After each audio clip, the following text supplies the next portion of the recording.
Bamboo for Life, c'est une société qui fait des stations d'épuration végétale avec une technique de phytorémédiation, dépollution par les plantes. Nous développons des bactéries, exactement les mêmes bactéries dans les stations classiques, dans les systèmes racinaires de bambou. Le bambou a un système racinaire très dense et très oxygéné. Donc la bactérie va dégrader la matière organique et ensuite le bambou va prélever les éléments minéralisés par la matière organique. Donc finalement, ce qu'il y a d'intéressant dans cette technologie, c'est de ne pas produire de boue d'épuration et d'être capable également d'évaporer l'eau par le feuillage et donc d'avoir des stations d'épuration sans production de boue et avec un zéro rejet en milieu naturel. C'est ça la grande innovation de Bamboo for Life. Nous avons déjà réalisé une 50aine de stations d'épuration en France et déjà un peu à l'export, Amérique latine, Afrique et Asie et Océan Indien. Et aujourd'hui, on développe pour des collectivités, des industriels, industries agroalimentaires, pharmaceutiques ou des collectivités. Le bambou assainissement développe 4 fonctionnalités majeures. Le traitement des eaux usées, on est fabricant de stations d'épuration.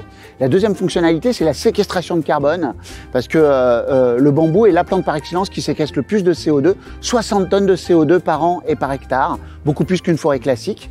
Troisième fonctionnalité, c'est on produit de la biomasse. Au lieu de générer des boues d'épuration, on génère de la biomasse de bambou, et cette biomasse est à très forte valeur ajoutée, elle part dans une multitude de filières de valorisation.